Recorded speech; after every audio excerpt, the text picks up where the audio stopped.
अस्सलाम वालेकुम and welcome back. आज की वीडियो के अंदर हम एक बहुत ही इंपॉर्टेंट टॉपिक को डिस्कस करेंगे, दैट इज़ कोविड-19। और ये किस तरह का टॉपिक है कि हम इसके बेसिक नॉलेज की तरफ नहीं जाएंगे, क्योंकि ये वायरस इस वक्त, जैसा कि आप सब जानते हैं कि पूरी दुनिया में इस वक्त ऐसे फैला हुआ है कि इसका जो बेसिक नॉलेज है वो ऑलमोस्ट हर पर्सन को पता है। लेकिन still there are so many peoples जिनको इनके सिम्टम्स के बारे में अभी भी डिफ्रेंशिएट करना नहीं आ रहा, यानी उनको सिम्टम्स, उनको ये वायरस अटैक भी कर जाता है तो उनको अपने सिम्टम्स के बारे में नहीं पता चलता। आज की वीडियो के अंदर हम बेसिकली कोविड-19 के वो सिम्टम्स को डिस्कस करेंगे। डे 1 से डे 14 तक आपको किस तरह के सिम्टम्स फील हो सकते हैं, हम उन सारे सिम्टम्स को वन बाय वन डिस्कस करेंगे। कोविड-19 जैसा कि एक रेस्पिरेटरी डिजीज़ है, यानी सांस की बीमारी है। और जैसे ही ये वायरस आपके लंग्स में एंटर होता है, वहाँ पे ये लंग्स को इफ़ेक्ट करता है और आहिस्ता आहिस्ता आपके लंग्स को वहाँ से डिस्ट्रॉय कर देता है। और लंग्स को डिस्ट्रॉय करने के बाद ये वहाँ पे स्वेलिंग भी काज कर देता है। और स्वेलिंग की वजह से आपको कफिंग स्टार्ट होती है और फिर कफिंग एक पर्सन की इस तरह क्रिटिकल कंडीशन में चली जाती है कि उसके लिए सांस लेना बहुत मुश्किल होता है, जिसकी वजह से हम कहते हैं कि कोविड-19 एक सांस की बीमारी है और जानलेवा बीमारी है। So today's video is very informative for all of you. Don't skip this video and watch till end. Symptom से पहले हम कोविड-19 के जो 3 लेवल्स हैं उनको देख लेते हैं। Level number 1 is mild level और 80% लोग इस लेवल से सफ़र करते हैं। Level number 2 is severe level, और ये वो लेवल है कि जब एक पर्सन अपने लेवल 1 में अपने सिम्टम्स को डिटेक्ट नहीं करता, वो प्रिकॉशंस नहीं लेता, तो वो लेवल नंबर 2 पे आ जाता है। And level number 3 that is very critical level and serious condition. इस कंडीशन के अंदर पर्सन बहुत ही सीवियर स्टेट में चला जाता है, और जब उसने लेवल 1 और लेवल 2 दोनों लेवल्स में अपने आप को, अपने सिम्टम्स को सीरियस नहीं लिया, तो इस कंडीशन में उसका ऑक्सीजन लेवल बिल्कुल ड्रॉप कर जाता है। जो उसको ब्रीथिंग इशू होता है वो बहुत ज़्यादा आने लग पड़ता है, और इस कंडीशन में एक पर्सन को हॉस्पिटल शिफ्ट करना पड़ता है।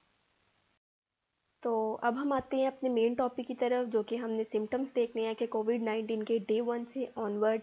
क्या सिम्टम्स एक पर्सन के अंदर फील हो सकते हैं। सबसे पहले डे 1 to 5, जो कि एक एवरेज डे है, और इनके अंदर जो आपको सिम्टम्स कॉमनली देखने को मिलते हैं वो फीवर है, फ्लू और कफिंग है। और एक according to World Health Organization there is one hidden symptom and that is diarrhoea, यानी कि आपको फीवर के साथ साथ, लोगों को स्टार्ट में जब ये वायरस अटैक करता है तो लोगों को फीवर के साथ साथ डायरिया भी होता है। फिर डे 5 to 6, डे 5 to 6 में बात करें तो बहुत से लोगों को सांस में प्रॉब्लम भी आ जाती है, क्योंकि एक पर्सन अगर किसी को पहले ही सांस का कोई मसला है तो उसको डे 5 to 6 में ही उसको अपनी जो सांस में मसला है वो ज़्यादा नज़र आने लग पड़ता है, और इसमें आपका जो गला है वो बहुत ज़्यादा ख़राब हो जाता है और क्रिटिकल कंडीशन में चले जाता है, और आपको बहुत ज़्यादा दर्द भी होती है। फिर डे 6 to 7 की अगर हम बात करें तो इसमें एक पर्सन को इस बात का अंदाज़ा हो जाता है कि डेट ही और शी शुड गो हॉस्पिटल, उसको हॉस्पिटल जाना चाहिए, क्योंकि कंडीशन इतनी वर्स होती जा रही होती है। अब जिन लोगों को सांस का मसला है, या जो लोग पहले ही बहुत वीक हैं, या अगर हम एक ओल्ड लोगों की बात करें तो वो लोग ऑलरेडी एक वीक स्टेज में होते हैं, तो उनको अपने सिम्टम्स 6 to 7 डेज़ के अंदर फील होने लग पड़ते हैं।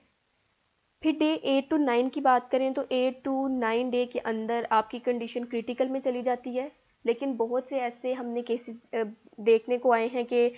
आपका जो 8 to 9 डेज़ है, अगर वो आप अपने जो फर्स्ट वाले लेवल्स हैं उसमें इस वायरस के सिम्टम्स को डिटेक्ट कर लेते हैं और प्रिकॉशंस लेते हैं और अपने आप पे बहुत ज़्यादा कंसंट्रेशन करते हैं, तो आप इन दिनों में रिकवर भी हो सकते हैं। लेकिन अगर आपने स्टार्टिंग में इन सिम्टम्स को डिटेक्ट नहीं किया और आपकी कंडीशन अंदर ही अंदर बहुत ज़्यादा क्रिटिकल होती जा रही है, तो डे 8 to 9 के अंदर आपको हॉस्पिटल में जाना पड़ता है, और वहाँ पे आप जब क्रिटिकल कंडीशन में चले जाते हैं तो आपको एक फर्दर डिजीज़, जो कि एक्यूट रेस्पिरेटरी डिस्ट्रेस सिंड्रोम है, उससे भी आपको सफ़र करना पड़ता है। फिर day 10 to 11, now this is the time in disease progression when they are likely to be admitted to ICU। और डे 17 to 21, अब वो लोग जो जिन्होंने अपने सिम्टम्स को फ़ौरन से डिटेक्ट कर लिया, प्रिकॉशंस ली और वो ठीक भी हो गए डे 1 to 14 के अंदर,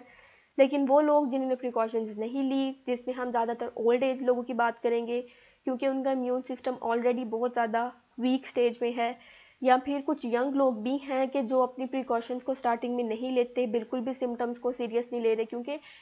इस वायरस में अभी भी बहुत से ऐसे लोग हैं जो इसको बहुत नॉन सीरियस ले रहे हैं, और जब उनको डिटेक्ट करता है, जब वो क्रिटिकल कंडीशन में आते हैं, तो उनको पता चलता है कि ये हमें स्टार्टिंग में सिम्टम्स को सीरियस लेना चाहिए था। अब 70 to 21 डे के अंदर क्या होता है कि अगर एक पर्सन रिकवर हो जाता है तो उसको डिस्चार्ज कर दिया जाता है हॉस्पिटल से, लेकिन अगर एक पर्सन अपनी रिकवरी पे नहीं आ रहा तो इस स्टेज में आके उसकी कंडीशन बहुत ज़्यादा सीवियर होने लग पड़ती है, और फिर वो उसको आईसीयू पे, और उसकी जब ऑक्सीजन का लेवल बहुत ज़्यादा डिक्रीज़ कर जाता है तो उससे उसकी रेस्पिरेटरी जो कंडीशन है वो बहुत ज़्यादा ख़राब हो जाती है और वो क्रिटिकल कंडीशन में चला जाता है, जिससे फिर एक पर्सन की डेथ भी हो सकती है। Now the very important and big point about COVID-19 and what is that? Actually जब लोग इस कोविड-19 के वायरस से रिकवर होके वापस आते हैं हॉस्पिटल से, तो उनको एक बहुत बड़ा माइथ होता है इस बात का कि वो वायरस ने उनको, अब मतलब वायरस ख़त्म हो गया उनकी बॉडी में, वो डिस्चार्ज हो गए हैं and they are totally fine now.